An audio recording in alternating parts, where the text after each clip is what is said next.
I haven't made a YouTube video in 3 weeks and I've forgotten how to intro. I'm scared. I'm having stage fright. Hello guys and welcome back to my channel. I hope you are well. Today we are talking all things money. If you have been following along on my channel, you will know that I set myself a goal this year to educate myself on money and personal finance, and I now want to share some of that with you guys. The main thing I have concluded from educating myself on this topic is that there's actually no blueprint for the best way to look after your money. And this actually, if you think about it, isn't a surprise, because if there was, financial advisors would be out of a job and we would all have our money in the same places. But what I have learned is that it is super important to build a good relationship with money. And the bottom line is, due to inflation, we need our money to be increasing in value over time. So today I'm going to talk you through everything I do with my money, where it goes, what I do with it, why I do those things, and how I am trying to accumulate wealth in my 20s so that I can be in a strong financial position in the future. Before I dive into it, I would just like to make clear my position. I am 23, I have no children to provide for, I do not own a home, so I have no mortgage to pay. However, I do pay rent and bills and things. Just want to make that clear because obviously everybody is in different situations, and so everything I'm about to talk about really works for me, but if you're in a different financial position or you have different responsibilities to me, this may not work in the same way for you. I would also like to say that this is not financial advice. I am not qualified to give financial advice. However, feel free to use this as inspiration, and always consult other sources before you decide what you want to do with your money. Just do not use this as the blueprint. As I said, they don't exist for your finances. Anyway, boring things, let's get into it. So we're going to talk through all the different accounts that I pay into and why. And number one, the most important account that I pay into, that is my first priority when I get paid, is my emergency fund. This was the first thing I started building the minute I started working full time and having a consistent income.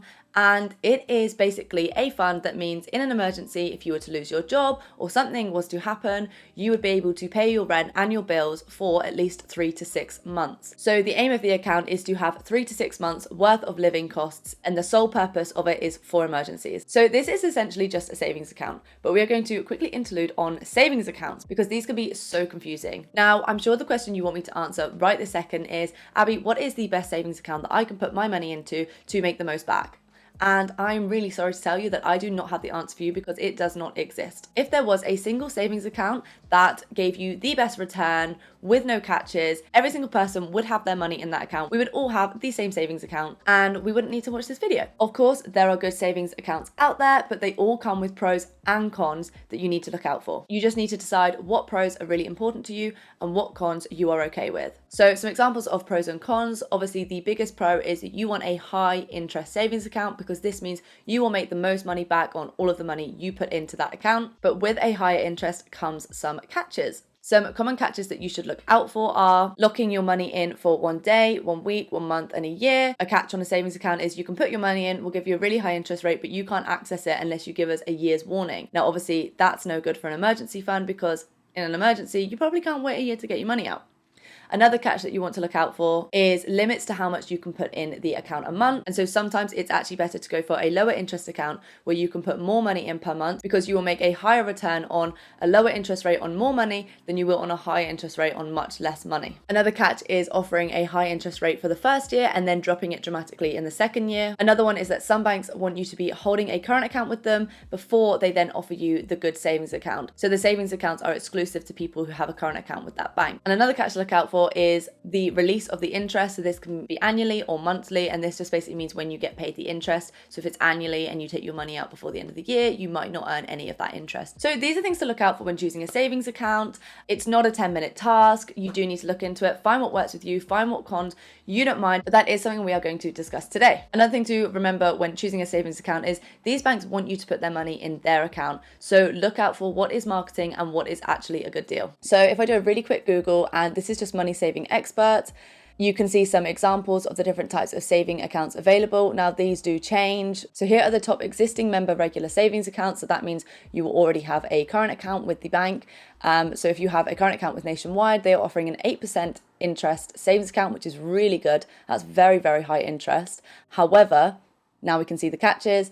Max monthly deposit is £200. If you are looking to save more money, you might actually be better off in one of these lower interest accounts. You can only withdraw 3 times a year. So if you needed to take things out of that account once a month, this would not work for you. So this just gives you a flavor of what the savings accounts look like, what the interest rates look like, and what are the catches. It's a really good website. This is just moneysavingexpert.com. Okay, so now we know all about savings accounts. What do we want for our emergency fund? We want it to be reasonably accessible. So I personally would aim for access within 1 to 7 days, because in an emergency, if you have to wait more than a month to get your money out, that kind of defeats the objective of it being an emergency fund. We want this account to be high interest because it's going to hold 3 to 6 times our monthly living costs, which means you could probably make a reasonably sized return on the amount of money that will be in there. And I personally did not want to be restricted on the amount that I could enter each month, because I wanted to build this account up quite quickly, because in any emergency, it's the one I need the most. So I've actually gone for an account that has a 4.4% interest rate. However, it lets me take money out within 1 working day, and I can put as much money in as I want. And I was able to put a lump sum in at the beginning,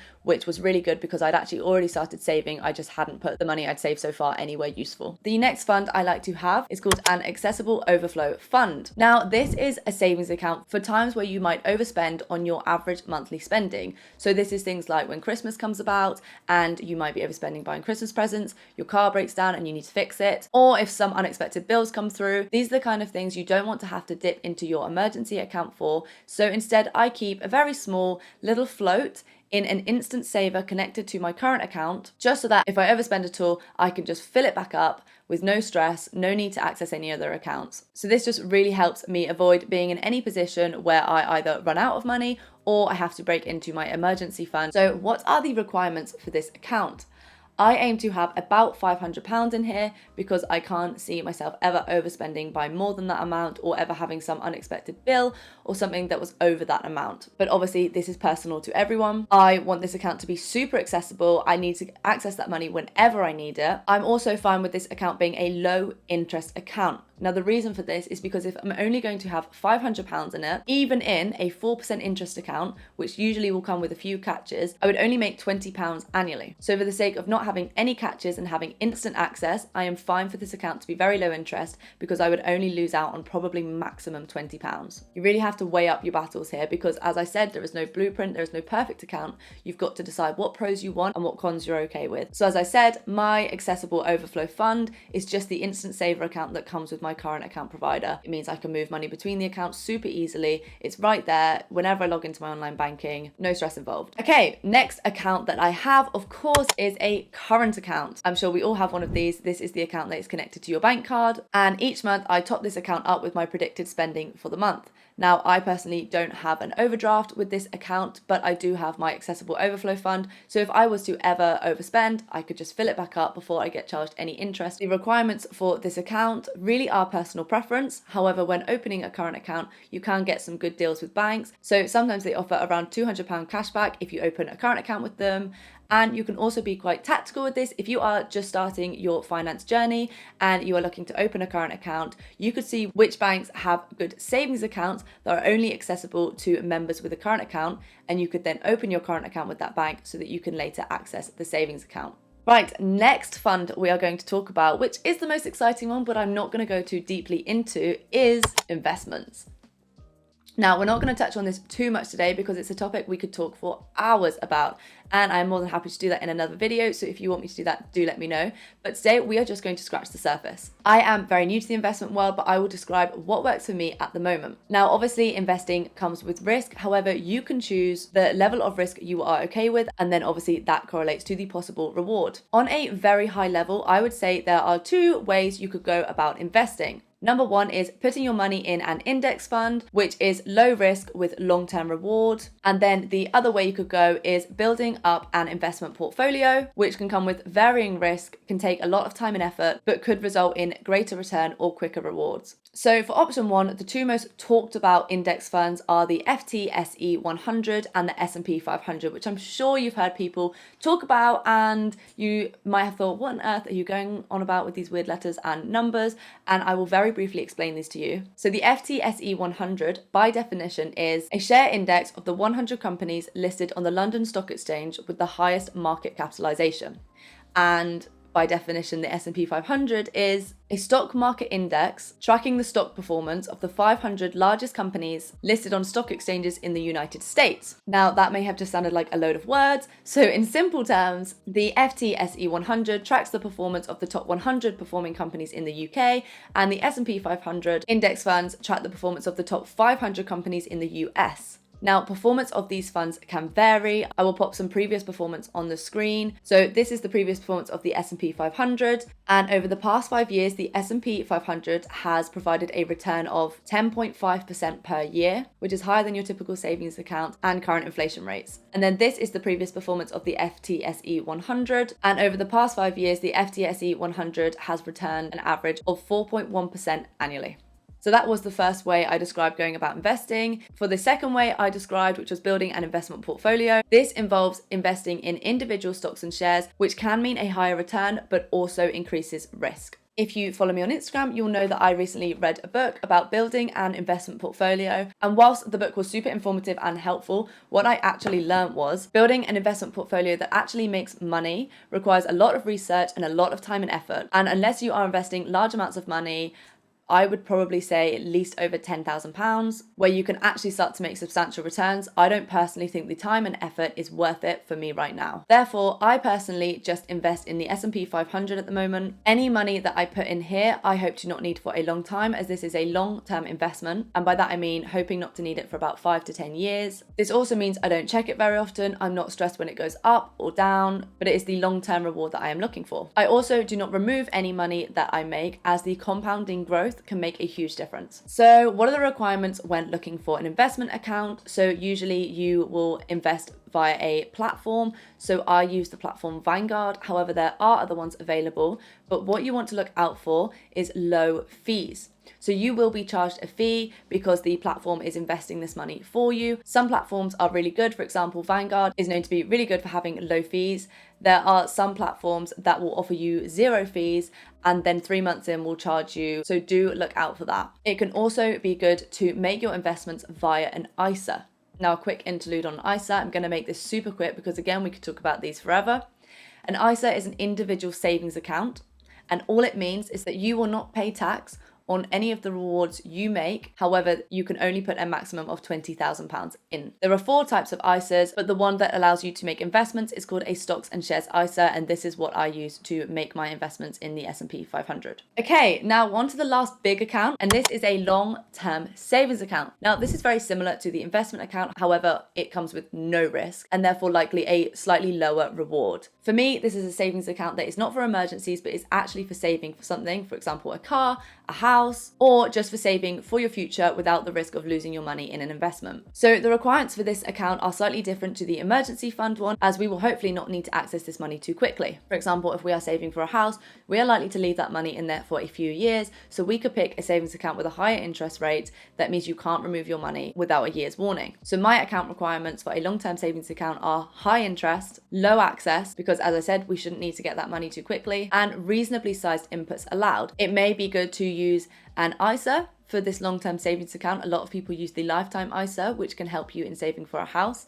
I can go into detail on that in another video because that's a whole other thing to talk about. I personally do not use the lifetime ISA at the moment, which again, I could talk about in another video, but that is 100% a possibility. Okay, now on to the smaller fund. So the next fund I have is a holiday fund. Holidays, I feel like, are one of those things where they'll just bankrupt you for a month if you just buy them in a month. So my holiday fund is just a little fund where I put a little bit of money every now and then. It's not even every month. It's just whenever I feel like I've underspent in a month and I've got a bit left over, I might pop it in the holiday fund. And it just means that whenever I come to booking a holiday, I first of all have money readily available for this purpose, so I don't need to break into my accessible overflow fund. And it also takes away that slight guilt feeling that you get when you spend large amounts of money. Obviously, a holiday is usually quite a big transaction, and sometimes that can come with a bit of guilt of, oh my gosh, I've just spent so much money. And so having my holiday fund kind of means that when I book a holiday, it's more of an exciting process rather than a, oh my gosh, I've just bankrupted myself process. And they are all of my funds. So just a quick recap, I have an emergency fund, which will cover my living costs for 3 to 6 months if there was an emergency or I lost my job, an accessible overflow fund just for any unexpected bills or anytime I accidentally overspend in a month, a current account, of course, an investments fund for long-term rewards to beat the inflation rate and the interest rate on most savings accounts,